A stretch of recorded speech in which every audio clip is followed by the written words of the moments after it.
What's up, guys? Blake here, bringing to you another Easter message for you high schoolers. We've had a great couple weeks so far, closing in on the last message because we do have Easter this Sunday. So excited for that. Make sure you're tuning in to Mount of Olives. They're going to have a live worship message, just event for Easter. It's going to be really cool. I hope you guys can tune into that. But we still got our high school message, so let's jump right into that. Here we go. Easter, a time for fake grass, plastic eggs, these things, chocolate bunnies, and people dressed as bunnies. And then there are the weird parts of Easter, like fake grass, plastic eggs, these things, chocolate bunnies, and people dressed as bunnies, which is interesting. But what does all this stuff have to do with Easter? And if this holiday is about more than candy and wearing uncomfortable clothes to church and lunch with your relatives, what makes Easter happy? Happy Easter, part 3.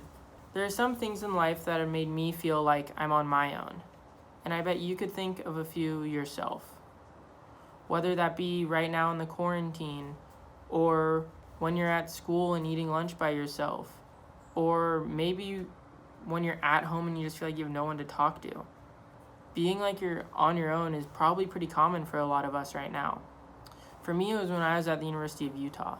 When I was at University of Utah, I felt like I was always alone. Like I had no one to talk to, and it was just a really hard time for me. My mental health went plummeted. It wasn't a fun time. I wasn't having fun, and I eventually came home because of it. And I think we all know what it feels like to be on our own. And when we feel like we're on our own, we start to believe things that seem true in the moment, but generally aren't. There's a difference between alone and lonely, though, because loneliness tends to make us feel hopeless. And when we feel alone, we tend to feel overwhelmed. But here's what's crazy about that. Loneliness feels so bad to us because God wired us that way. Now, I'm not saying God wanted us to feel depressed or sad, but I am saying we were created and wired for close relationships.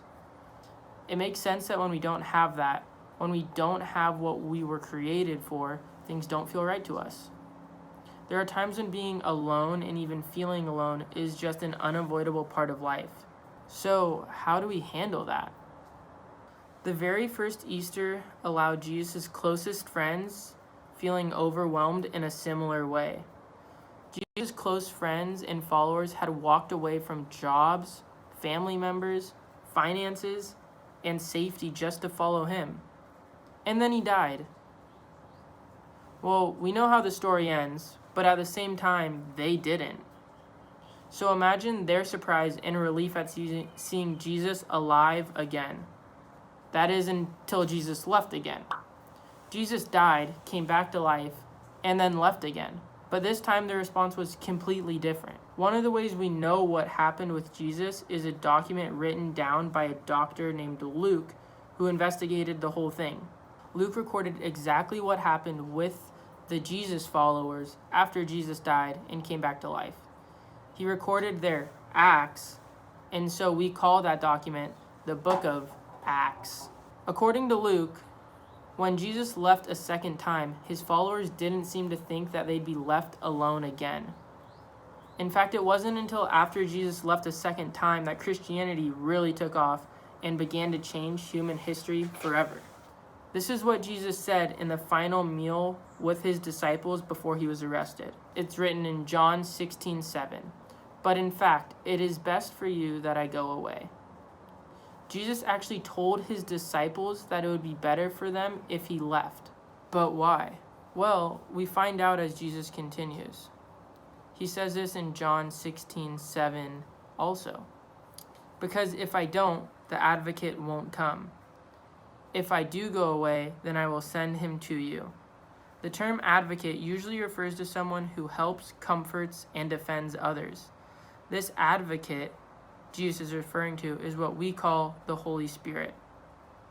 Once the Holy Spirit arrived, the power and spirit of Jesus could be everywhere, not just in Jesus.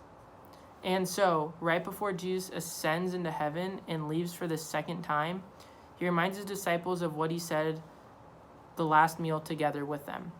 But you will receive power when the Holy Spirit comes upon you, and you will be my witness, telling people about me everywhere, in Jerusalem, throughout Judea, in Samaria, and to the ends of the earth. Of all the things Jesus could have reminded his disciples of, he chose to remind them that the Holy Spirit was on the way. It was a reminder that even though he was leaving, Jesus' promise was not just for his first disciples, though.